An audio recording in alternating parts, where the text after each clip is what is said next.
A dobradinha é sempre o Thomas me chama, eu chamo o Thomas, então vou chamar o Thomas para ser moderador dessa mesa, que vai falar sobre o Brasil diante das novas tecnologias e economia digital. Espero que alguém responda a minha pergunta que não foi respondida no painel anterior. Chamo para compor o painel também Ronaldo Lemos, CEO do Instituto de Tecnologia e Sociedade.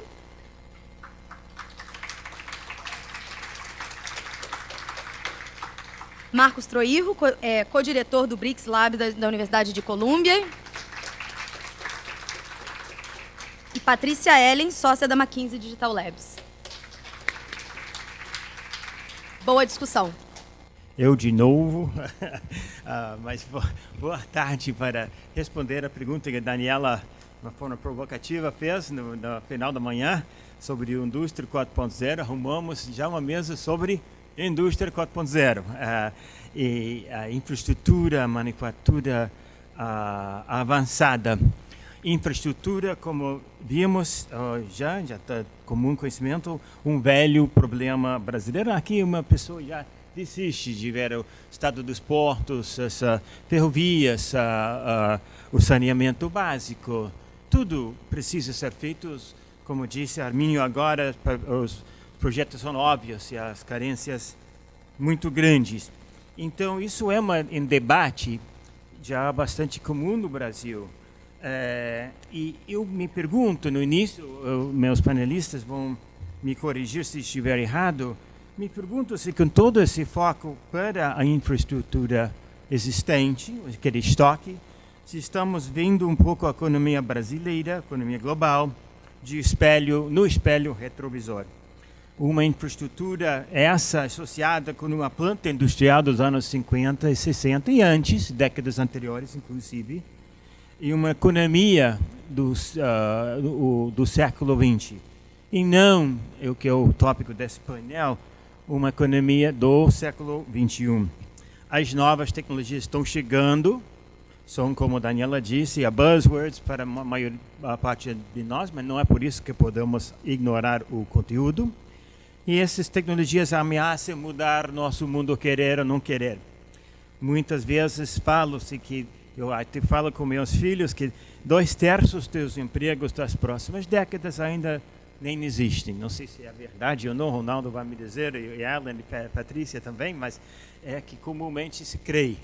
E a lista de tecnologias aplicadas à produção manufatureira é extensa e parece crescer todo dia.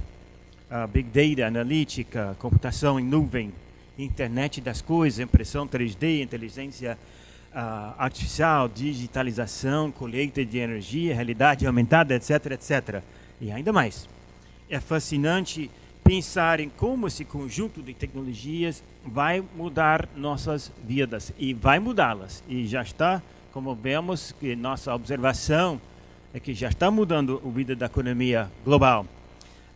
Coisas que, desdobramentos dessas tecnologias, resultados concretos são coisas que a gente mal estamos acostumados a falar. Fábricas inteligentes, Smart City, já é um pouco mais conhecido, mas ainda uma coisa nova. Sensores, aqui o mundo de sensores, câmeras e centros de operação de processamento de grandes dados. O e-governo, um governo mais como Arminio estava insistindo, mais eficaz, mais transparente, com melhor entrega dos serviços demandados a cidadãos merecidos, tudo facilitado pelas novas tecnologias. Então, em outros sentidos, o trabalho, desde que felizmente eu não vou ter que responder essas perguntas, mas o trabalho deste grupo de comentaristas não será nada fácil. Estou propondo várias rodadas de perguntas, então eu peço brevidade na resposta, na firme crença que vai voltar a ter uma outra oportunidade. Para o que sentido? Para melhor entendermos quando bem esteja o Brasil para concorrer nessa nova economia do mundo. E tem que concorrer. É o que nós colocamos na posição dos que imaginaram, que participaram, as elites que participaram na formação do plano de metas dos anos 50, tiveram que imaginar um novo Brasil. E foi o que eles imaginaram, ainda está com a gente. É uma economia agora chamada de velha, mas era a nova economia daquele então. Mas nós estamos diante de outra realidade. Os jovens aqui reunidos, não temos uma isenção, já que temos problemas com a economia velha, Nós não temos nenhuma desculpa não pensar na economia velha que já nasceu e tem tudo para crescer muito mais. Temos 3 grandes nomes, Daniela já os apresentou, Ronaldo Lemos, à minha direita, a Patrícia Ellen, da McKinsey Digital Labs, aqui ao meu lado, e o Marcos Troio, o co-diretor do Brick Lab em Colômbia. Já foram devidamente apresentados. E agora, uma prática pouco democrática, que eu não pedi a consenso aqui da mesa, então poderão facilmente me ignorar. Eu proponho 3 rodadas rápidas, começando com você. Ronaldo, espero que você tenha tempo de participar até o final. E primeiro é um pouco sonhar com a gente, antes de mergulhar nos problemas da realidade brasileira. O que é essa noção, Ronaldo, Patrícia, Marcos, de indústria 4.0, economia digital? O que tem de buzzwords, ou manchetes, ou conversa, como se fala, conversa mole, conversa fácil? E que tem de real, que realmente vai mudar? E no mundo inteiro, sonha conosco sobre esse mundo que os jovens aqui vão poder aproveitar ao máximo. Primeira rodada. Segundo, agora vamos nós mergulhar na realidade do nosso Brasil. O Brasil está bem preparado para participar nessa falada economia digital. O Brasil tem uma chance para se reinventar, ou já sai com grande devastagem em posição desvantajosa, que seria uma conclusão lógica, Ronaldo, Patrícia e Marcos, à base das conversas no dia de hoje até o atual momento. Seria o de pessimismo. Esse pessimismo é justificado, segunda rodada. Finalmente, queremos pensar no papel do Estado. Aliás, o tema de nossa conferência. Quais seriam as principais políticas públicas a serem implementadas para fazer crescer o papel do Brasil e da indústria brasileira, setor de serviços brasileiros nessa economia? Vão surgir versões brasileiras de Google e de Apple, talvez menos monopólicos, mas que quais são as condições? O Brasil vai ficar como importador de tecnologias e cliente de tecnologias a empresas tecnológicas nos países mais avançados. Não são só essas 3 breves, rápidas perguntas, né? Sobre temas não muito complexos, não é brincadeira. Mas peço a brevidade e vamos colocar a bola para rolar com Ronaldo Lemos e passar depois para Patrícia e Marcos e depois passar para a segunda rodada e ver se a gente também, nessa conversa facilitada, que é a minha ordem expressa, que a gente aí sai uma análise bem rica, bem interessante e que ainda deixa espaço para perguntas e comentários dessa nossa distinguida plateia que nos ouve. Ronaldo, começa com você, como digo, no mundo dos sonhos. Quais são os seus sonhos? Não pesadelos, por favor. Vamos lá, Thomas. Bom, com certeza. Bom, primeiro eu queria agradecer, muito obrigado, Thomas, Universidade de Colômbia, todos que estão aqui, saudar o professor Alberto Fischlow, muito bom tê-lo aqui conosco, cumprimentar todos os presentes. Eu acho que tem alguns pontos, Thomas, que você levanta que são fundamentais. O primeiro, eu acho que é com relação à ideia de indústria 4.0, né? Eu tive há pouco tempo uma conversa muito interessante com alguns economistas que estão pensando políticas públicas, até foram reunidos pela Folha de São Paulo, colegas meus colunistas lá também, e a gente pensando qual é a agenda para o ano que vem nesse campo de tecnologia e política industrial. E logo surgiu uma questão que eu acho que é fundamental, que é a seguinte: a visão tradicional é a visão da necessidade de fomento à indústria, né? Tanto que a gente fala política industrial. E o Brasil vem fazendo a sua política industrial errática, né, como a gente sabe, baseada em incentivos para setores que são escolhidos em detrimento de outros. Mas a questão principal, que eu acho que o nome Indústria 4.0 denota, é a gente se perguntar que indústria é essa, né? E mais, se perguntar se é indústria mesmo o que a gente precisa fomentar, ou se o que precisa ser fomentado é a ideia de complexidade econômica, que é algo na qual o Brasil ficou para trás Se a gente olha, por exemplo, a nossa cesta de exportações hoje, é uma cesta que envolve produtos de baixíssima complexidade econômica. Então, a pergunta que tem que ser feita é o fomento, a ideia de indústria, o caminho para o aumento da complexidade econômica do país? Ou será que nós temos que fomentar outras áreas que estão em debate e que são tendências e que poderiam, por sua vez, aumentar a cesta de complexidade econômica do país? E aí, dentre outras áreas, uma que é tão óbvia, né, para o Brasil e que é absolutamente subexplorada é a ideia de energia verde, né, de energias limpas. Por que o Brasil já não é líder na área de energias verdes? Um país que tem água em abundância, um país que tem sol em abundância, não há justificativa, que tem vento em abundância, que tem dimensão continental, não faz sentido que o país não tenha se posicionado ainda nesse setor. Mas mais do que isso, a gente tem que pensar também nas alternativas que a tecnologia digital traz. Então, por exemplo, na década de 70, e eu não vou me estender muito para a gente fazer justamente uma rodada, a China tomou uma decisão muito clara de enxergar o setor de tecnologia da informação e comunicação como infraestrutura e não como um setor específico da economia.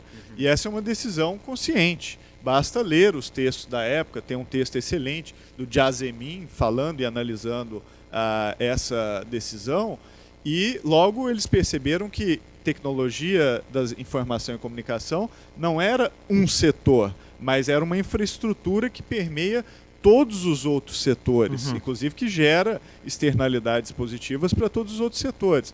E aí, feita essa decisão, criou-se um norte e falou-se, vamos investir no que a gente precisa fazer para isso. Vamos investir em pesquisa básica, em ciência, em educação, em STEM, desde o início.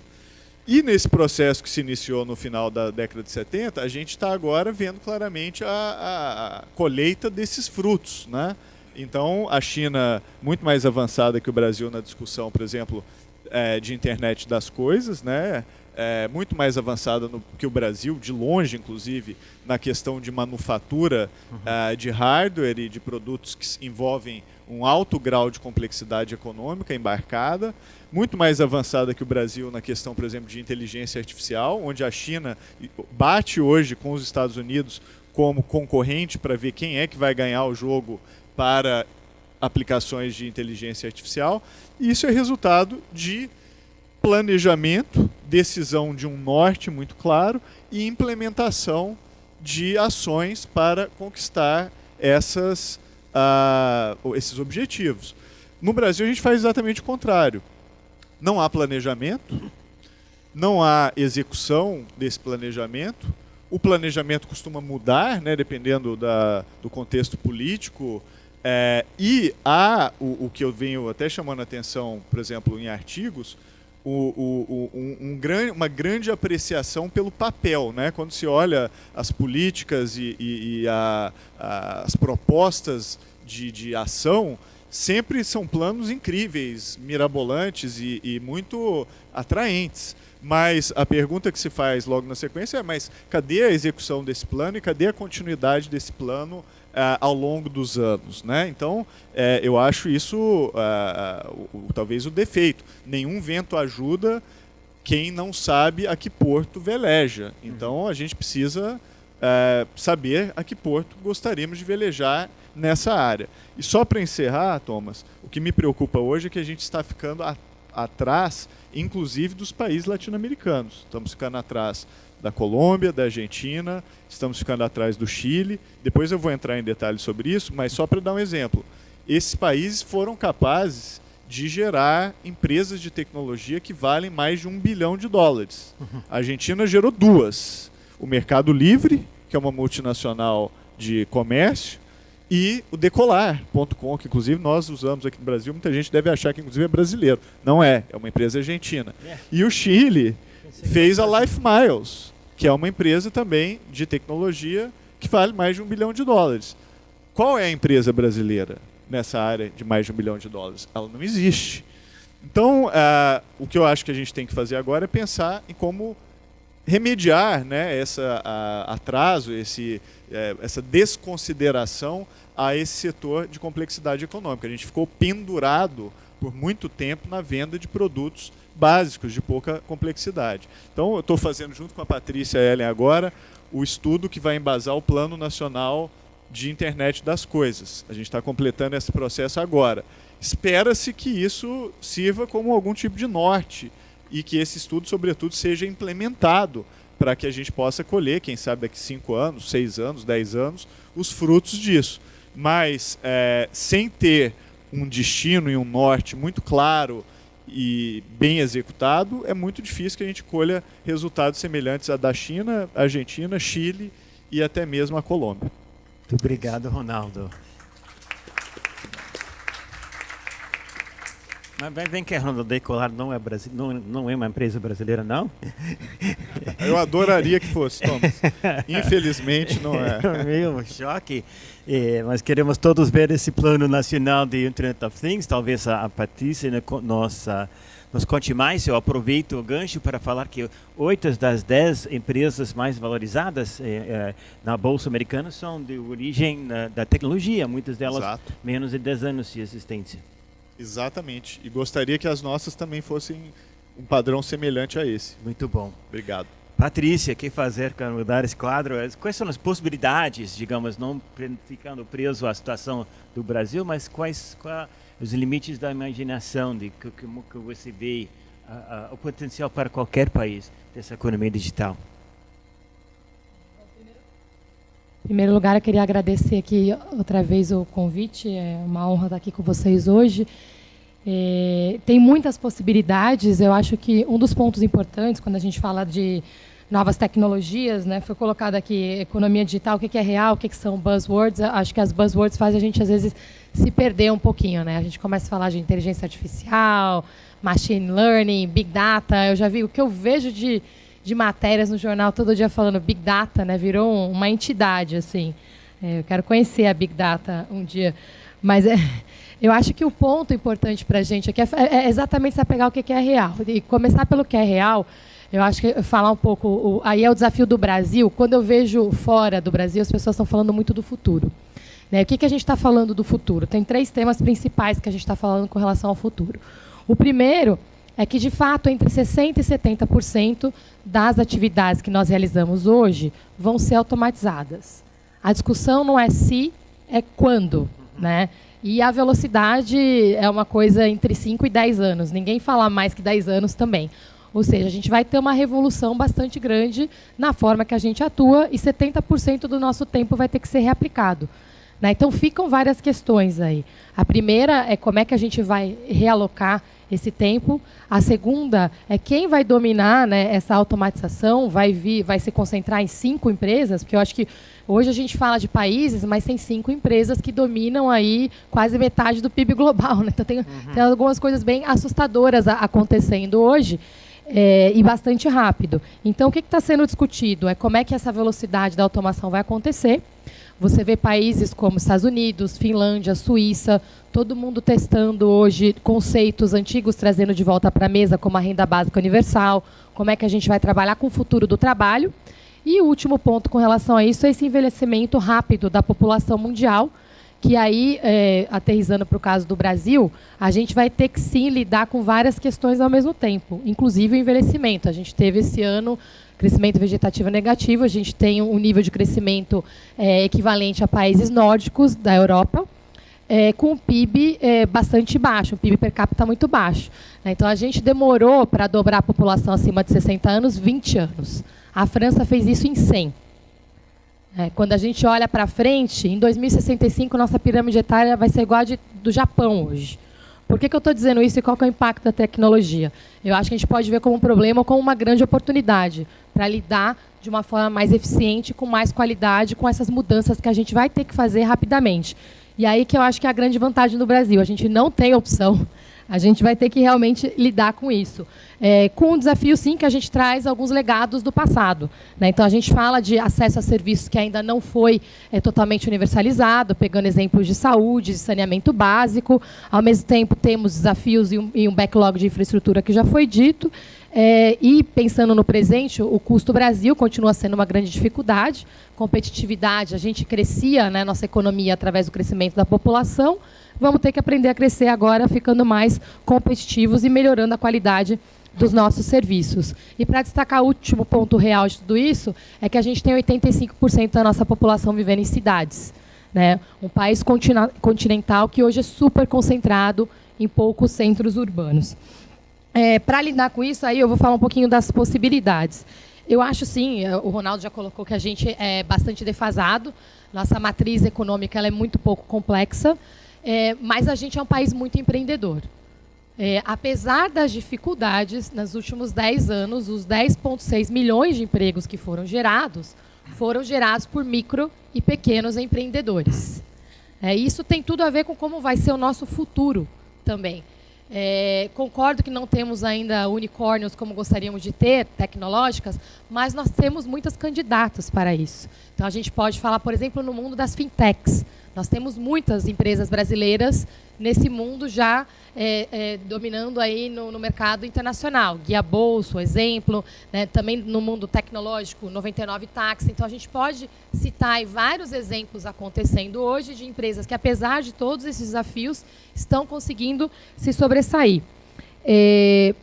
O último ponto que eu queria colocar, você perguntou do nome Indústria 4.0. Eu tenho um problemão com esse nome. Tenho um problema sério com ele, que é a palavra indústria. Desculpe. Não. Eu vou dizer por quê, que eu acho que é um desafio que a gente tem. Quando a gente olha a nossa matriz, né, os últimos 100 anos, o que aconteceu? A gente foi da agricultura para a indústria e da indústria para os serviços. Então, falar de indústria, a gente associa muito a produto, né? E a vida na tecnologia mudou completamente. A gente falar de produto é um atraso até na forma da gente pensar. Ontem eu passei o dia lá em Brasília com o MCTIC e o BNDES, exatamente discutindo como é que a gente vai criar ecossistemas de inovação para a internet das coisas no Brasil. E aí foi uma discussão grande, né? Comercialização de produto não é produto, né? A gente está fazendo plataformas de serviços. E é essa que é a grande mudança que está acontecendo. Então, até o termo manufatura avançada, o termo mesmo fábrica, né, 4.0, é um pouco melhor, porque a indústria remete ao passado e a gente precisa mudar esse modelo o mais rápido possível. E esse é um dos grandes desafios que eu acho que a gente tem no Brasil hoje. A mudança de produto para serviço implica em colaboração, né? Eu vou dar um exemplo simples. A gente pega o nosso laptop, vocês vão ver lá que tem um microprocessador, tem o próprio, né, o plástico ali. Ali dentro tem 10 empresas, né, combinando o seu serviço para oferecer o que é um produto ainda.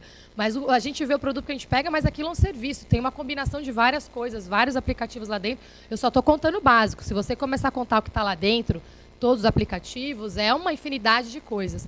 Por que isso é importante? Porque a gente precisa começar a montar plataformas de colaboração.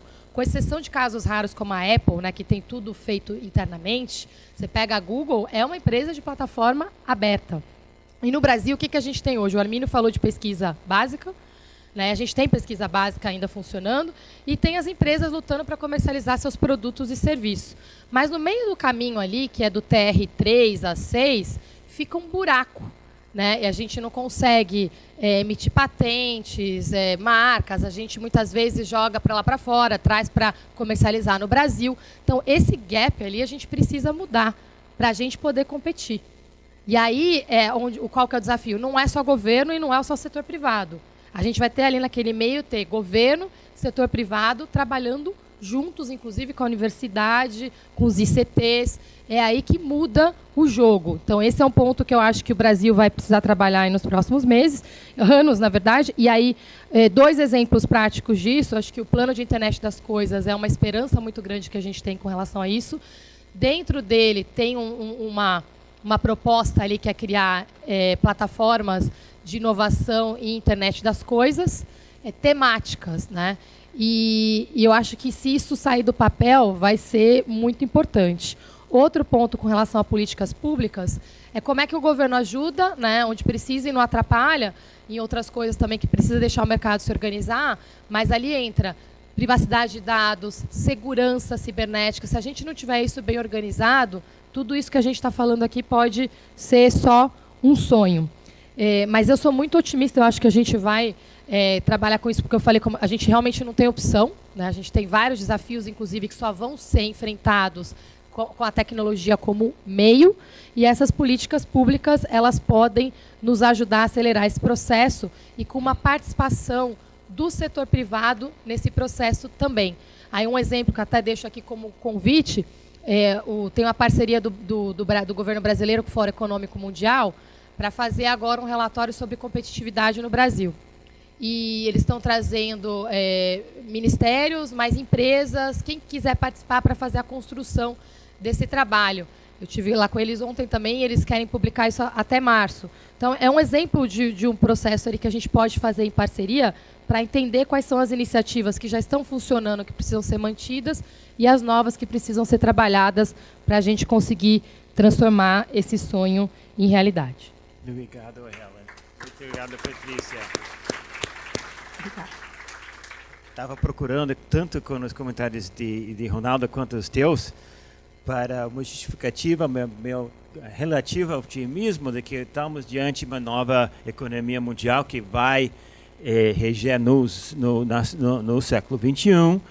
É possível o país pular, digamos, muitas falhas de infraestrutura herdadas do passado e realmente nos sentir livre para reinventar nosso futuro sem antes resolver 1001 problemas. Isso é um pouco a minha pergunta. Talvez você poderia citar algum exemplo de um país que serviria de modelo. Ronaldo já mencionou um ou outro, mas no teu olhar, Patrícia, olhando o mundo, quem é que está mostrando melhor o caminho? É a China mesmo ou outros países asiáticos? Eu acho que tem outros países, Coreia do Sul, a Estônia, que é um país menor também, no próprio Estados Unidos, se você pegar alguns exemplos locais, tem países, inclusive, menores, Costa Rica, Malásia. Eu acho que o segredo para a gente, Malásia não é menor, mas assim, pegou desafios muito piores e conseguiu trabalhar nisso. Eu acho que um segredo na tecnologia é a gente olhar os casos de uso. Que a gente se perde quando a gente começa a focar nos buzzwords e implementar a tecnologia por implementar. A gente precisa resolver problemas. E aí que eu acho que é o pulo do gato. Se não for tecnologia que ajude a resolver as questões de infraestrutura, os desafios de saúde, os desafios da vida em cidades, acaba sendo uma tecnologia que não vai ser comercializada, que não vai ter escala, que não vai ter demanda. Então, a beleza, é por isso que é onde vem meu otimismo, a nossa demanda vai ser resolver os nossos problemas. Né? E depois eu posso contar um pouquinho do plano, mas ele foi baseado nisso. Tem um lado bem microeconômico. Quando o Ronaldo falou da complexidade, o que está por trás disso é uma análise micro. Quais são os problemas no nível de detalhe mobilidade urbana? A gente tem uma questão ainda de monitoramento inteligente do tráfego. Né? A gente ainda tem essa questão dos semáforos não serem sequenciados e coordenados. Isso é super fácil de implementar. Né? E é um exemplo de uma coisa que a gente pode fazer para resolver um problema e que tem uma demanda aí de 5.500 municípios de um dia para o outro para implementar. Né? Muito bem, Patrícia. Muito obrigado. Então, passo a palavra para nosso colega de Colômbia, Marcos Troio, para Marcos nos situar nessa economia do qual você escreve muito na Folha e em outras publicações. Obrigado, Tom. Prazer estar com a Patrícia e com o Ronaldo. Sabe, Tom, que eu acho que se um disco voador pousasse aqui na praia de Botafogo e saísse de lá um extraterrestre e ficasse sabendo que está tendo uma conferência aqui sobre o futuro, com luminários de Colômbia da GV, e eles perguntassem a gente o que de mais importante está acontecendo nesse planeta hoje, né? Eu acho que tem duas coisas muito importantes. Um é esse risco de desglobalização, de ruptura do comércio internacional, de um grande individualismo, né, nacionalista nos países, mas o outro é essa nuvem que pode receber vários rótulos: indústria 4.0, quarta revolução industrial, nova era do talento, economia 4.0, etc. Ela é muito importante. Isso que está acontecendo no mundo é muito importante. Para utilizar uma brincadeira que o Klaus Schwab, né, o fundador do Fórum Econômico Mundial, faz, quando ele fala inglês, ele fala com aquele sotaque germânico bem forte, né? Ele fala assim: "The Fourth Industrial Revolution doesn't change things, it changes you." E isso é verdade, né? Porque vejam que coisa curiosa. Né? Há alguns anos, né, o Malcolm Gladwell, que é aquele jornalista, ex-jornalista do New York Times, que faz livros de alta vulgarização, best-sellers, ele escreveu um livro chamado Outliers, que tentava encontrar uma espécie de DNA do êxito, do sucesso, da formação de talento. E ele chega lá à conclusão que, para que se possa desempenhar um papel importante, né, nessa economia que vem por aí, você precisa ter a tal das 10 mil horas de foco, né? E eu faço essa comparação porque, por exemplo, quando o velho Marx escreveu Capital, a expectativa média de vida ao nascer do país mais avançado do mundo, que era da Inglaterra, era de 40 anos de idade, né? Hoje, mesmo num país de renda relativamente média baixa, né, como é o caso do Brasil, a expectativa média de vida ao nascer das mulheres já está chegando perto dos 80.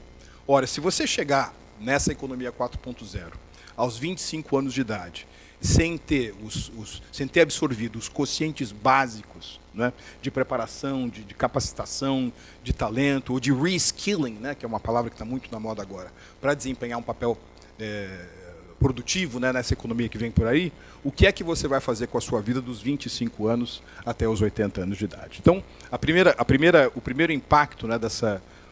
Eu vou aqui colocar bem entre aspas, né, porque eu também concordo com a Patrícia de que o melhor termo não é indústria 4.0, porque não importa se você seja um escritório de advocacia, ou uma fintech, ou uma empresa de semente, we're all tech companies now, quer dizer, todos nós somos empresas de tecnologia, mas de qualquer maneira, isso vai deslocar, entre outras coisas, o eixo da noção de sustentabilidade no mundo contemporâneo. Eu acho que a gente vai sair um pouco da dinâmica ecológica e vamos para a dinâmica econômica, porque uma outra característica desse mundo 4.0 que vem por aí, e infelizmente nós temos que reconhecer isso, Tom, é esse divórcio brutal que as novas tecnologias também ajudam a permitir entre a geração de valor e a geração de postos de trabalho. E a geração de empregos, né? Antigamente você ia numa agência do Bradesco, na praça central de uma capital brasileira, trabalhavam lá 300 pessoas. Hoje você tem hedge funds que administram bilhões de dólares, formados por 8 ou 10 pessoas. Vejam, por exemplo, o diferencial da empregabilidade de mão de obra de uma empresa como o Uber, ou de uma empresa, digamos assim, da segunda revolução industrial, como é o caso da General Motors. Então tem esse aspecto de sustentabilidade que eu acho que é muito importante. Vai também ter, Ronaldo, um aspecto de geopolítica, né? Muita gente se preocupa, por exemplo, com o embate da projeção dos Estados Unidos para o Pacífico, no Mar do Sul da China, mas talvez, na realidade, o grande embate hoje seja o embate entre GAFAM e BART. Google, Amazon, Facebook, Apple, Microsoft, Baidu, Alibaba, Renren, Tencent. Ou seja, essa grande competição por predominância em setores, como disse a Patrícia, de complexidade econômica ou intensivos de tecnologia, que fez, por exemplo, que um sujeito que entende muito de geopolítica, um tal de Vladimir Putin, né, dissesse que o novo eixo estratégico da Rússia é reconhecer que não mais a predominância sobre a Eurásia, não é o que vai dominar o mundo, mas sim a predominância sobre o que se chama de inteligência artificial. O Brasil tem mais ou menos chance de se dar bem nesse jogo.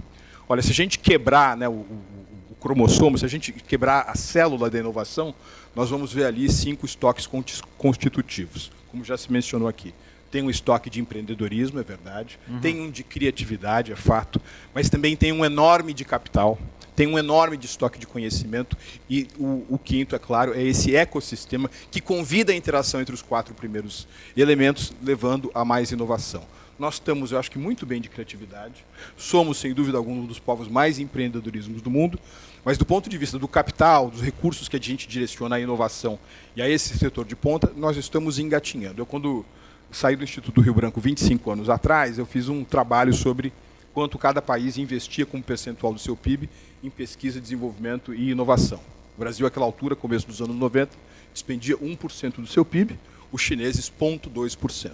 Hoje, não é isso? No dia 7 de dezembro de 2017, o Brasil continua direcionando cerca de 1% do seu PIB para pesquisa, desenvolvimento e inovação. Os chineses já estão beirando aí os 2% rapidamente, se aproximando da média que é observado nos países da OCDE. E em relação, obviamente, ao conhecimento, o professor Feischl mencionou aqui, há uma enorme distância, um enorme golfo ainda entre as unidades geradoras de saber na sociedade brasileira, as universidades, por exemplo, e o emprego. Entre outras coisas, se manifesta no fato de que o Brasil ainda é, infelizmente, um país que deposita pouquíssimas patentes na Organização Mundial da Propriedade Intelectual. Ainda assim, do ponto de vista da criatividade, do ponto de vista do empreendedorismo, nós temos sim uma boa chance aí de pegarmos o bom caminho para um êxito na economia 4.0. Muito obrigado, Marcos. Todos, de certa forma, misturaram nas 3 rodadas nos seus comentários iniciais, o que foi ótimo, mas dá margem de nós aprofundar mais nos temas. Mas, Marcos, só uma pergunta do tipo de follow para você. Somos fadados a acreditar que o que você falou, GoFam, define nosso futuro? Será que a tecnologia está em mãos de uns pequenos, nossa escolha entre monopólios americanos ou monopólios chineses, ou dá margem, como nunca ninguém ouviu falar de Facebook antes dos anos 2000, a Apple já era dada para morto também nesse mesmo período de tempo, e Uber nem se falava, etc. e tal. Eles ganharam tantas vantagens já, posições monopolísticas no mercado, que não podemos pensar em novas evoluções, em que essas empresas somem na concorrência, aumenta ou não? Isso vai depender muito dessas empresas se tornarem ou ficarem mais parecidas com o que os coreanos chamam de shy balls, né? Que são esses complexos industriais multissetoriais. Você pode em Seul comprar um automóvel Hyundai, um satélite Hyundai ou um chocolate com gosto de menta Hyundai. Né? Mas eu acho que é uma tendência grande por aí. Embora o cenário internacional oferece também oportunidades para que empresas intensivas em tecnologia sejam construídas a partir de outras vocações. Vou dar um exemplo que não é de agora, mas é um exemplo que eu adoro. Mas antes vou testar o conhecimento de coreano de vocês. Quem aqui sabe o que quer dizer Samsung em coreano? Eita, tem uma resposta aí. Qual é? Passa o microfone. Chama 3 estrelas. 3 estrelas, muito bem. Chama mesmo. Depois vai ganhar um produto da Samsung de presente. Mas sabe por que então chama Samsung? Porque originalmente, né, as 3 vocações, os 3 nichos, os 3 core business da Samsung, né, essa empresa hoje que faz, enfim, os produtos de intensividade tecnológica que a gente conhece, era o seguinte: era uma empresa de exportação de crustáceos, é isso? A costa coreana é piscosa, é de água fria e profunda, o que favorece muito, né, peixes e crustáceos de qualidade. A exportação de frutas secas e a exportação, Ronaldo, de perucas. Né? Durante muito tempo, a Samsung foi a maior exportadora mundial de perucas, sobretudo vendendo para um conglomerado nos Estados Unidos chamado Macy's. Né? E foi a partir da regimentação de capital nesses setores, onde se constituíam as primeiras vantagens, né, daquele grupo empresarial, que foram transferidas aí as doses de recursos necessários para habilidades mais intensivas em tecnologia. O que eu acho que pode ser uma boa lição para o Brasil, sobretudo no que diz respeito à nossa capacidade de acumular recursos em áreas como o agronegócio, por exemplo. Muito bem, obrigado. Obrigado, Marcos. Agora vamos voltar para o Ronaldo, aqui, em certo sentido, já fora na frente, falar do segundo tema, que era a relativa defasagem do Brasil nessa corrida para ganhar a economia digital do século XXI, não apenas para ganhar, para melhorar a vida dos nossos cidadãos, aproveitando dessas tecnologias, premiando nossa economia. Ao invés, então, de falar de defasagem, Ronaldo, você viaja pelo Brasil inteiro, você é uma pessoa com muito comprometimento na disseminação de tecnologia, ensina sobre isso. Onde é que você vê no Brasil, se é que você vê, acho que sim, ilhas de excelência, cidades, regiões, empresas, universidades que fogem um pouco dessa nosso viés a pensar que está tudo aqui atrasado e está sempre melhor em países avançados. O que você acha dessa observação? Bom, Thomas, essa pergunta é a pergunta que é música para os meus ouvidos, porque exatamente. Não, e o que eu acho interessante, você falou que eu tenho viajado muito ao Brasil, eu acho que em breve eu vou ganhar algum prêmio das companhias aéreas, porque só nessa última semana eu tive em Cuiabá, Campo Grande, Cacoal, Salvador e dentre outros. Então eu viajo para esses lugares que eu considero que são fronteiras inclusive da empolgação que eu tenho com o Brasil. Então, apesar de fazer uma fala inicialmente um pouco, vamos dizer, soturna, eu diria, eu sou uma pessoa absolutamente otimista com o Brasil e viajando pelo Brasil, esse meu otimismo apenas se renova. Então, vou dar um exemplo. Eu tive agora em Cuiabá, 2 dias atrás, e Cuiabá fazendo um prognóstico sobre um planejamento dos próximos 20 anos para a indústria do Estado. E quais eram os eixos discutidos em Cuiabá? Nanotecnologia, internet das coisas, inteligência artificial. E quando você vê isso sendo discutido em Cuiabá, você fala, estamos fazendo alguma coisa certa, entendeu? Então, e é um planejamento de 20 anos, que também é outra coisa raríssima no Brasil. E eu acho que, assim, ao ver aquilo, que é um estado que está na fronteira do agronegócio brasileiro, né? Nesse período de crise, são os estados do Centro-Oeste que pagaram a conta, inclusive porque é o único setor da economia que não caiu, cresceu em média 0,6%, mas pelo menos não caiu, foi o agronegócio. Então, eu inclusive, o hotel que eu fiquei hospedado em Cuiabá, eu estive na China no começo desse ano, inclusive, com o Ian, que está aqui nos assistindo de Colômbia, parecia um hotel chinês. Só não tinha o serviço de carro executivo que pega você no aeroporto. Mas a qualidade do hotel, um hotel novo, bem feito e bem administrado, parecia um hotel chinês. Então, mutatis mutandis, eu vejo essas regiões como a Ásia brasileira, entendeu? Apesar da gente estar aqui no Rio de Janeiro, São Paulo, Belo Horizonte, Sudeste em geral, não enxergar isso, a vitalidade econômica, o desejo de inovação, as ações concretas para a inovação, eu estou vendo acontecer muito mais por lá, do ponto de vista prático, do que por aqui. Então, eu acho que isso está acontecendo. O universo de startups, ele é um exemplo disso. O Marcos mencionou o caso da Samsung, que vendia crustáceos e hoje vende celular. Nos Estados Unidos há uma história semelhante. No Texas, onde os produtores de gado migraram para empresas de tecnologia, grandes empresas de tecnologia americanas, Texas Instruments e outras, foram financiadas com dinheiro de gado, de agronegócio local. No Brasil, há casos interessantíssimos. Por exemplo, o caso da Samba Tech, liderada por um rapaz chamado Gustavo Caetano, que é uma empresa que provê soluções de vídeo e de cloud no Brasil. Ele foi inclusive chamado de o Mark Zuckerberg brasileiro, saiu em capa de revista com esse nome, e é uma empresa que foi montada com dinheiro de cafeicultura, né? A família dele é de cafeicultores. Então ele fez esse salto para criar uma empresa de tecnologia, tendo como background familiar a plantação de café. Então eu fico muito otimista. Acho que o plano de internet das coisas aponta nisso, por ter escolhido, por exemplo, a agricultura e o agronegócio de modo geral como um dos campos onde a gente precisa privilegiar. E a razão para isso é o seguinte: o Brasil hoje já é competitivo em agronegócio.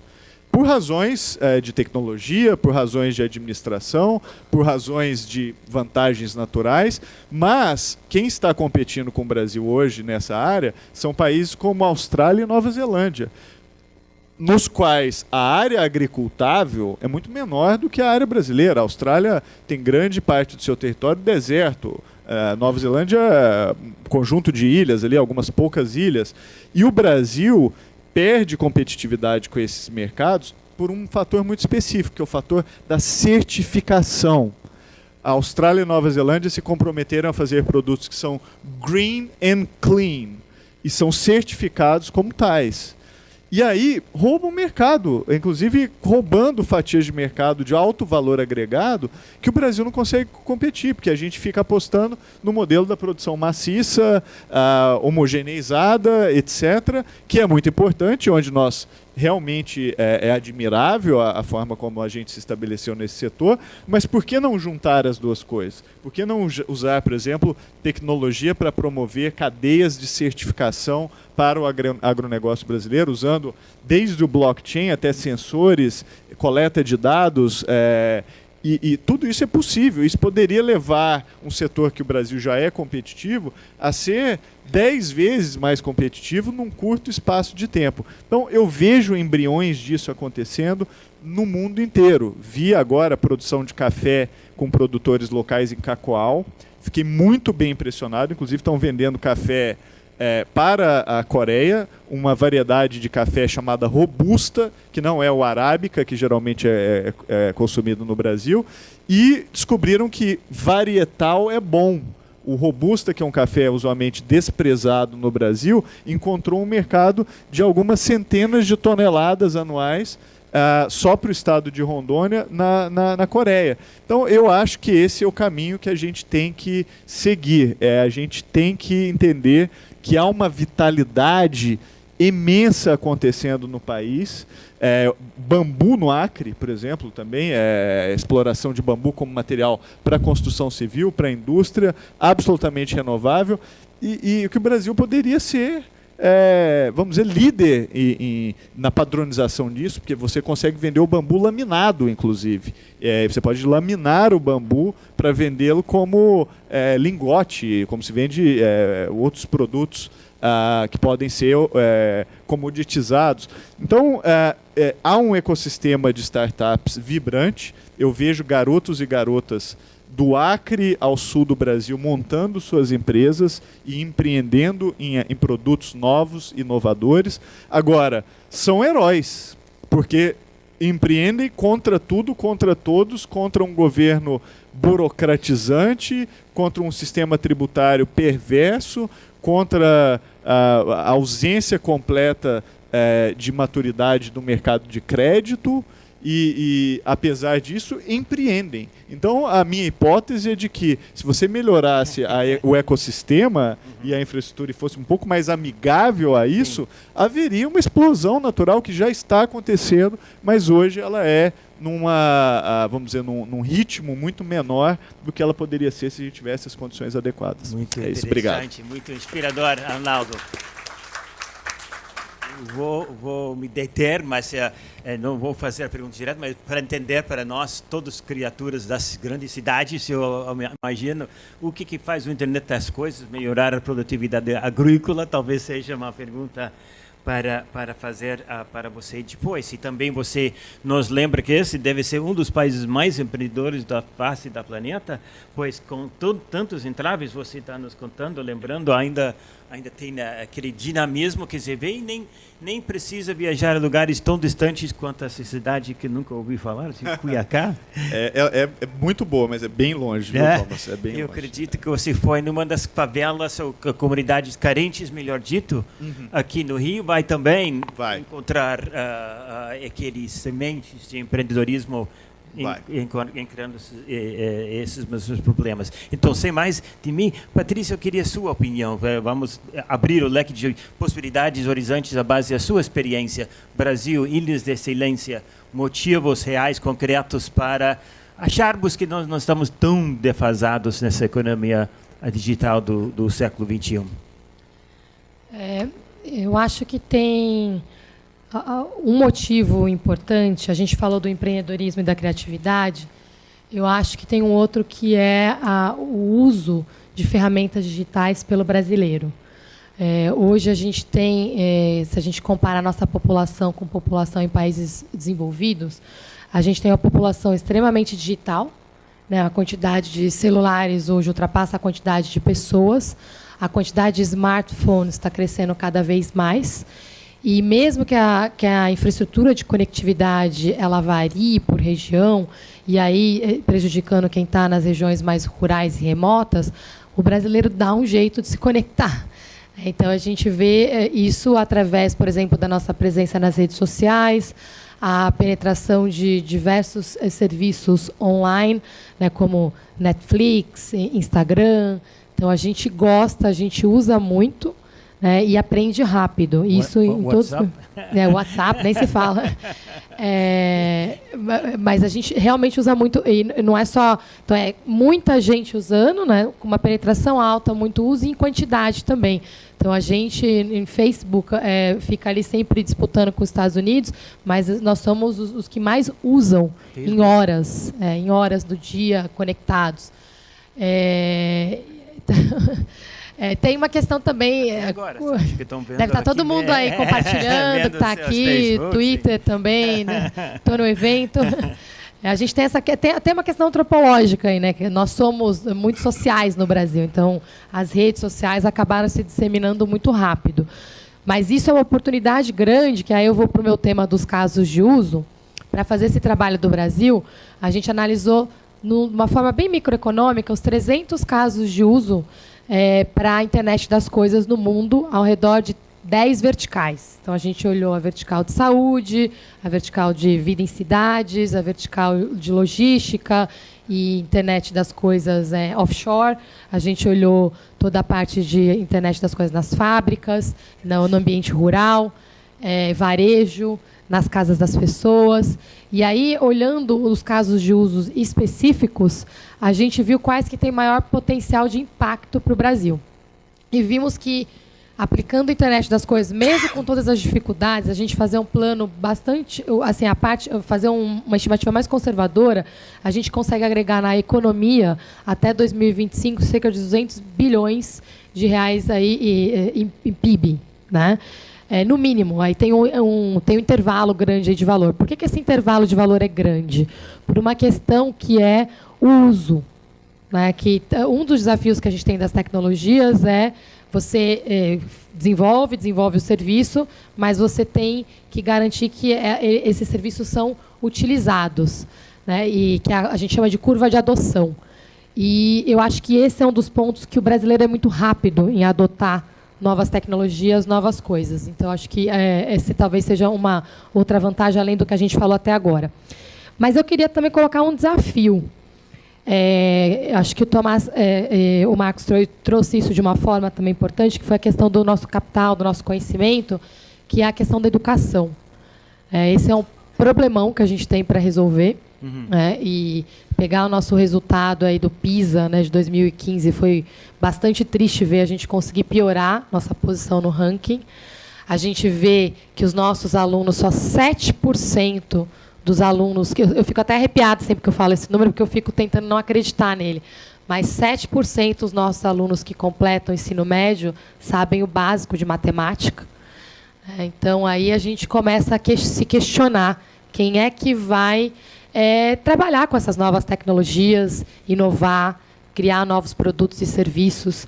E essa é uma pauta que tem que ser uma pauta, sim, que a gente não pode abrir mão no debate político eleitoral do ano que vem, de 2020, 2022. Né? Tem essa tradição de que político aqui no Brasil não é eleito se defende bandeiras relacionadas à educação. Eu acho que a gente tem que fazer ao contrário, não eleger ninguém que não tem educação como prioridade. Porque eu acho que esse, sim, é assim, nosso calcanhar de Aquiles. E eu, pessoalmente, eu estou aqui hoje, eu nasci no Campo Limpo, em São Paulo. Fui a primeira da minha família a ir para a universidade. Meu pai estudou até a 8ª série no supletivo, né, quando eu estava na 8ª série já. E é uma vergonha, né, a gente ter que contar essas histórias ainda aqui no Brasil. Acho que isso tem que mudar mesmo, e a gente tem que ser totalmente intolerante se isso não entrar na pauta, porque esse, eu acho, de todos, é o nosso maior desafio. Muito bem, Patrícia. Patrícia, você falou no ponto óbvio de que pessoas sem capacitação mínima em matemática, como que eles vão absorver essa tecnologia, trabalhar nessa economia futura? Muito difícil, mas tem outra face da moeda, que seria que também não vão ser consumidores demandando produtos diferenciados, não vão exigir dos provedores produtos mais sofisticados na ponta. Mais ou menos, porque aí é uma questão assim de marketing, assim, até o contrário, quem tem menos educação acaba consumindo mais. Então, esse é o nosso outro desafio. O consumismo no Brasil cresceu muito. Você vai, o Ronaldo anda bastante nas favelas, assim, é impressionante. As pessoas têm o iPhone melhor que o seu, o smartphone melhor que o seu, porque é importante, é um símbolo de status. Eu lembro, no meu caso, assim, todo mundo queria ter... Na época, na minha adolescência, era o tênis Nike. Hoje é o smartphone legal da moda. Então, acho que isso é um desafio a mais, sim, que a gente vai ter que endereçar. E aí também pensar em novos modelos de ensino. Tá? A gente tem que melhorar, obviamente, a educação básica, reforçar o superior, mas também trabalhar com modelos novos de ensino, em programas de 2 meses, 3 meses, para ensinar programação. E aí tem uma oportunidade. Essa história que a gente sacrificou gerações, eu acho que a gente não tem que aceitar essa história. A gente envelheceu, tem que reinserir as pessoas no mercado também. Minha mãe, ela é corretora de imóveis e motorista da Uber. Ela mexe com aplicativos como ninguém. Ela aprendeu tudo, depois dos 50 anos. Eu acho que a gente tem que assim, não desistir de ninguém. A gente vai viver pelo menos aí 80 anos. Então, tem 60 anos, tem 70, todo mundo pode aprender. Eu acho que essa é outra diferença aí do Brasil, que a gente pode virar referência internacional. Muito obrigado, Patrícia. Agora, outra vez...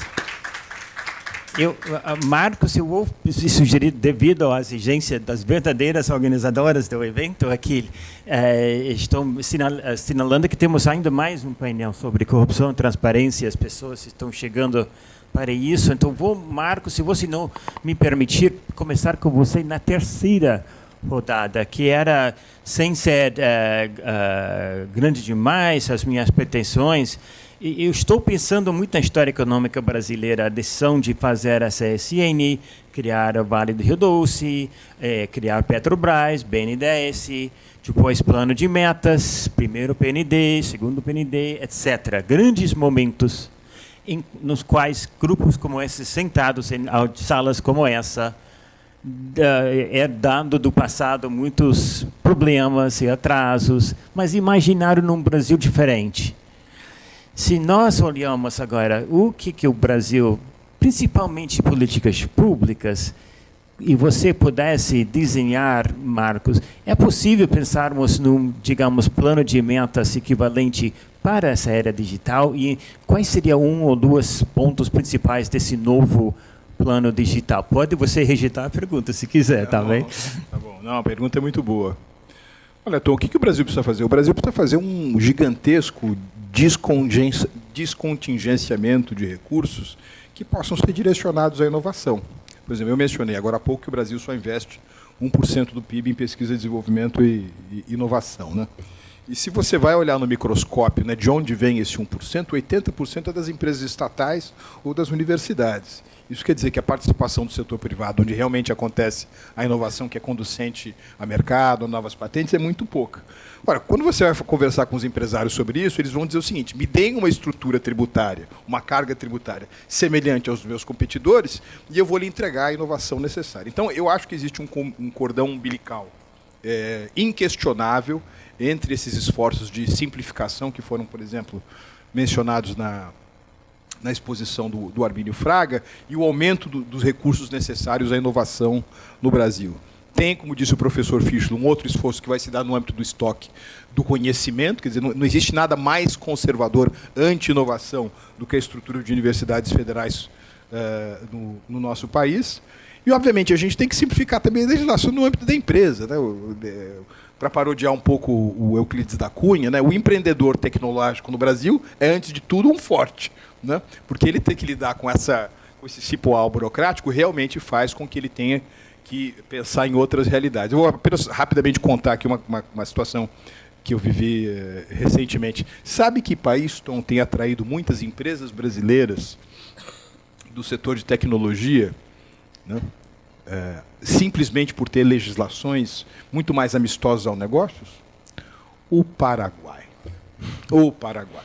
Aliás, o Paraguai é o país latino-americano que, se fechar a uma taxa de crescimento superior a 3% nos próximos 2 anos, professor Fischler, nessa quinzena que se fecha, será o latino-americano de maior crescimento. Estrutura de imposto sobre pessoa física, 10% da renda. Impostos sobre lucros, 10%. Repatriação de capital, 10%. Não tem um labor claim que demore mais de uma semana para ser resolvido.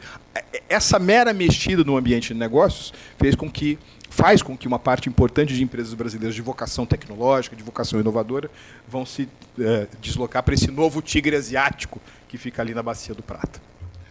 Ótimo, Marcos, muito obrigado. Lembrando o caso de Paraguai, se não me engano, um dos fundadores de Facebook também, né, era brasileiro, não era? Também. Pois é. Saiu um dos cedo. fundadores do Google é russo. Quer dizer, na realidade, não tem que ver com a sua nacionalidade, tem que ver com o ecossistema, em que você vai colocar as suas ideias e o seu empreendedorismo para funcionar. Tá bem.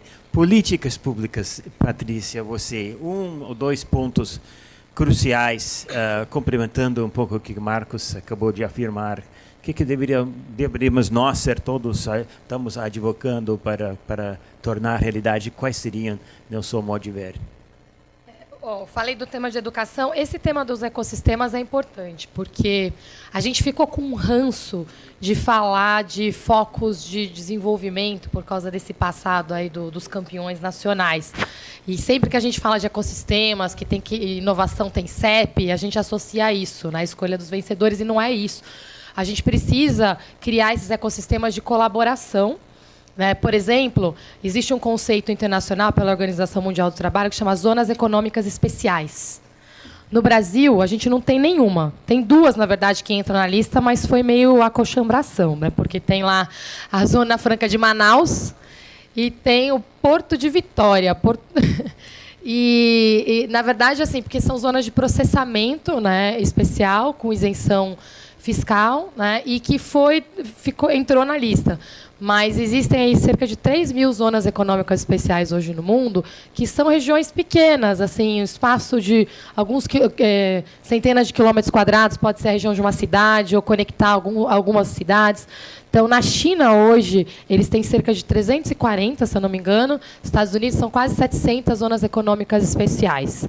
Na América Latina, a gente tem 42. Que, assim, é pouco, mas aí, em comparação com as nossas 2, que nem são, o Brasil fica para trás. E o que é isso? As zonas econômicas especiais são ecossistemas de inovação. Você pensa em ter ali um espaço com uma governança onde as empresas, as universidades, o governo podem se juntar para prototipar coisas, porque eu falei, da pesquisa básica para comercialização, o mundo do protótipo para a gente não existe. Então, ecossistema de inovação, a gente tem que associar muito a protótipo. E protótipo tem que ter CEP, porque você tem que estar num espaço onde as pessoas trocam conhecimento. Tem que estar perto de universidades, de talentos, tem que ter uma infraestrutura boa, não só de conectividade, mas física, para as pessoas poderem ficar lá, poderem morar lá, tem que ter transporte. Tem um lado também de atração de talentos. Então, as zonas econômicas especiais, em geral, elas têm uma característica de facilitar a entrada de estrangeiros para terem os melhores talentos do mundo. Então, tem fast track de visto para essas regiões. Tem acesso a financiamento. Vou pegar um exemplo de uma região grande lá em Illinois, que é a DMDI. É uma região até para manufatura avançada nos Estados Unidos, em Chicago. E eles têm lá, nesse ecossistema, tem 30 incubadoras e 20 aceleradoras só operando ali, diversos fundos de venture capital, 10 universidades, e tem mais de 1.000 empresas colaborando lá. Então, esse é um ecossistema que existe. Como eu falei, tem 700 zonas econômicas especiais nos Estados Unidos. Quando a gente pensa que eles estão inovando muito, tem vários Silicon Valleys lá dentro. Não tem só o Silicon Valley. Onde tem inovação em tecnologia da saúde nos Estados Unidos é o cluster médico da região de Boston. Então, cada uma das regiões ali se especializou em um tema. E porque tem que ser muito micro, você foca em resolver o problema e junta os melhores especialistas daquele tema. Então, para ter inovação tecnológica na área de saúde, não adianta ter só o player de tecnologia, você tem que ter o player de saúde, tem que ter hospital para testar, tem que ter médicos lá, tem cientistas da computação, e junta todo mundo para fazer esse trabalho. Então, eu acho que as políticas, a gente precisa aprender a fomentar ecossistemas de inovação no Brasil. A gente está vendo cidades, estados colocando como vocação nanotecnologia, como o Ronaldo descreveu, mas a gente não sai do plano. A gente está aprendendo a planejar, mas não está conseguindo executar. E aí, para executar, passa por essa etapa de montar na prática esses ecossistemas. Eu estava lá ontem, eu falei, a gente estava discutindo, quem vai operar o ecossistema? O governo não pode, porque não tem como criar um CNPJ que as pessoas recebem o recurso. Pode cobrar a membresia das empresas? Não, porque daí vai dizer que o objetivo é privado. Juro, a gente fica numas questões assim, operacionais e não sai da página 2, mas tem que ter disciplina e foco e implementar. Não é difícil, mas precisa de muita persistência, né? E uma parte chata que a gente particularmente não gosta, que é a disciplina, né? Repetir. Eu vou dar um exemplo disso, que eu vivenciei aqui no Rio, quando eu estava trabalhando aqui numa tentativa de criar um desses aqui no Rio de Janeiro. Tem aqui com as PDPs, né? Eu trabalho muito com saúde e tecnologia. Teve um trabalho aqui com a BioRio, e a gente começou a entrevistar as empresas de tecnologia e entender os desafios delas aqui. E eu nunca vou esquecer uma empresa que me falou, a gente tem um problema para testar nossos produtos, que a gente precisa de cobaia. E na lei brasileira não permite. E aí eu falei, então vocês importam os produtos? Não, a gente importa cobaias. Eu falei, como assim? A gente importa ratos. Eu falei, e o que acontece com esses ratos? Então, esse é o nosso problema, porque os ratos chegam na alfândega e param no galeão. E aí demora muito tempo o desembaraço e os ratos morrem. Então, a gente criou um sistema de armazenamento para manter os ratos vivos de 30 a 60 dias no aeroporto do Galeão. Aí, sim, eu sei que parece uma loucura, mas é esse tipo de desafio que a gente tem hoje. Porque aí começa até pela razão de não ter cobaia, mas quantos ratinhos não morrem lá naquele, né, armazém, sem contar o custo para as empresas e todas as outras questões que a gente vive. Em Brasília tem ratazanas de mais de 90 anos. Em Brasília está cheio de ratazana. Né? Estamos com o tempo esgotando, mas os ecossistemas, só para sublinhar, Patrícia e Marcos, seus pontos, esses ecossistemas não nascem do nada apenas da iniciativa privada, requerem de muitos atores trabalhando juntos, o setor público, as universidades, empresas, etc. Fala. Vale do Silício. O que é silício? É, por acaso, enfim, um grande objeto do produto, da intelectualidade? Não, é uma areinha, é uma coisa muito simples, mas que foi necessária para aquela, digamos assim, o decolar dos microprocessadores, tá certo? Não é nenhum absurdo você pensar, por exemplo, que em vários setores intensivos em tecnologia na agricultura brasileira, a gente consiga criar esses ecossistemas. O Vale da Soja, o Vale do... O que importa é o conteúdo de inovação tecnológica, não necessariamente o fato de ele estar no setor industrial. Estamos vendo aqui, vocês não percebem os avisos de tempo esgotando, mas queria que você tivesse, pelo menos formalmente, antes de um ou dois comentários, porque Ronaldo Lemos, nada mais justo deixar você fazer umas observações finais. Se você fosse ministro, que seria uma boa ideia, eu acredito, o ministro encarregado por um período de tempo poderes ditatoriais, suponhamos, pouco tempo.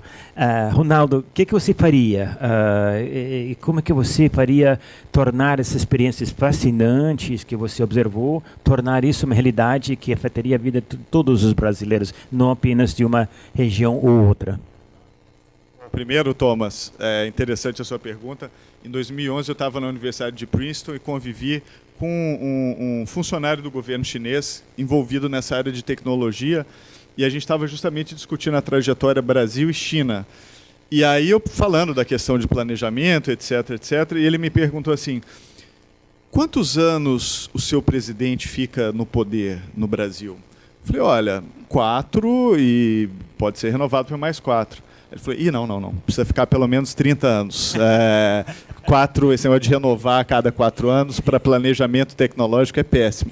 Então, é engraçado porque o que eu acho que a gente tem que fazer é mostrar que é possível fazer isso em um período de alternância democrática, onde a alternância é salutar e pode ser, inclusive, uma grande vantagem.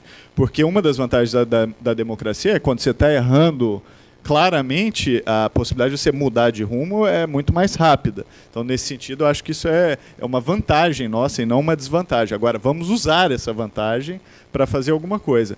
Eu acho que tem muitos pontos, né? Eu acho que até simbólico, a gente está aqui nessa sala hoje, aqui foi a sala onde nós lançamos o Marco Civil da internet, né?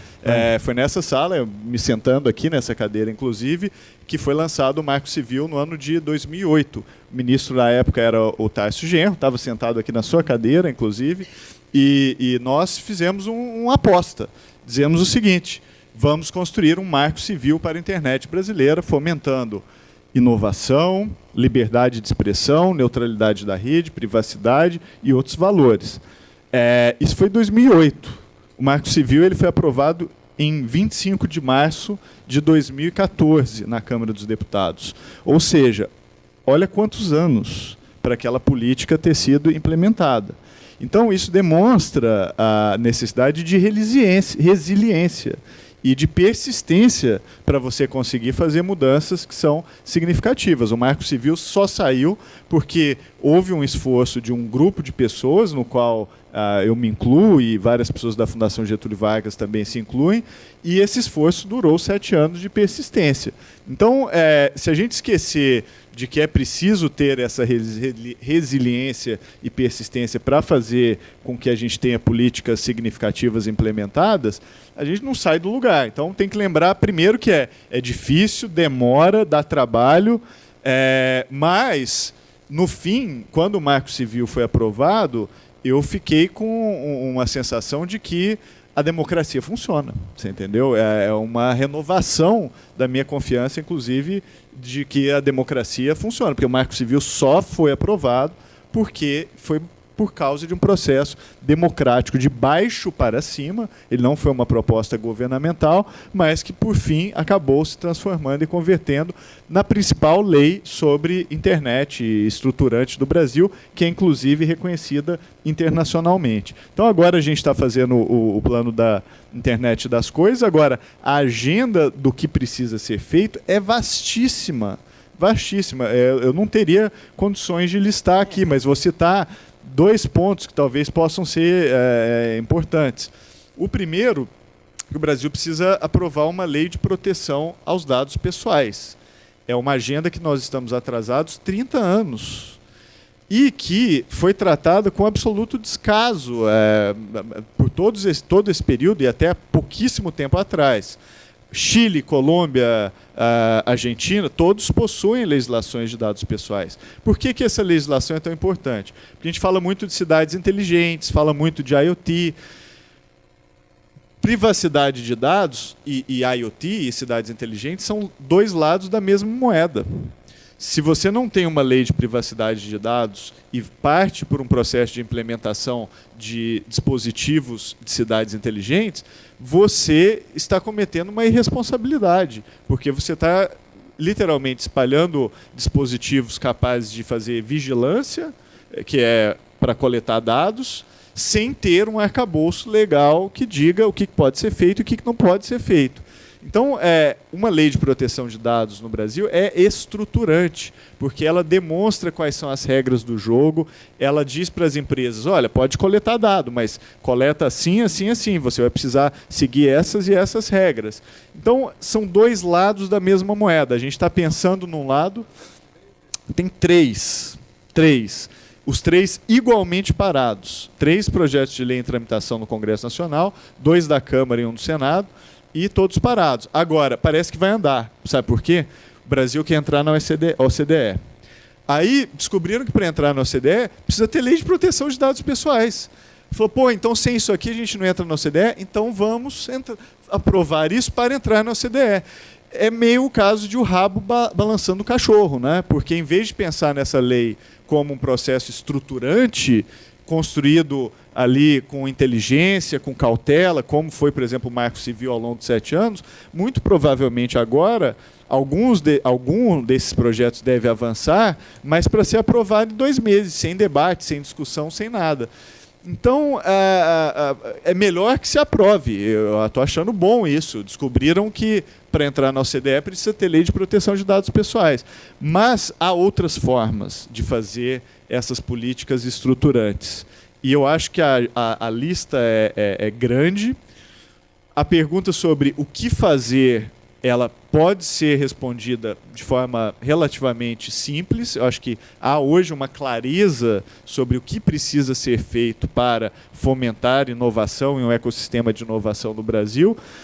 A pergunta que é mais importante ser feita é justamente como fazer e como implementar. Porque eu acho que é o que a Patrícia mencionou. No papel, temos muitas ideias, e inclusive planos mirabolantes que se soltam todos os dias. Agora, o que nós precisamos visualizar é quais são as metas, quem são os órgãos responsáveis por essa execução, de onde virá o dinheiro, qual o papel do setor privado, quais as mudanças regulatórias que precisamos fazer para que isso aqui aconteça, quais as mudanças tributárias que precisam ser feitas para agilizar aquele determinado setor, que tipo de colaborações internacionais o país vai fazer, como é que se muda e se pensa política externa com resultados nessa área. Isso tudo está à deriva. Então, eu acho que essa é a questão. A ideia e os planos, acho que é só olhar para a Colômbia. Se a gente fizer o que a Colômbia e o Uruguai já fizeram, o Uruguai tem um belíssimo plano que começou a ser feito em 2007 de agenda digital e que comemorou esse ano 10 anos, e eu acompanhei de perto o lançamento. O presidente da Estônia estava lá, outras figuras importantes de inovação globais estavam lá também. O Uruguai está com tudo direitinho, está com um plano ali que começou em 2007 e termina em 2027. E quando você olha o cronograma dos primeiros 10 anos, está tudo certo, entendeu? Então, na falta do que fazer, vamos copiar o Uruguai, entendeu?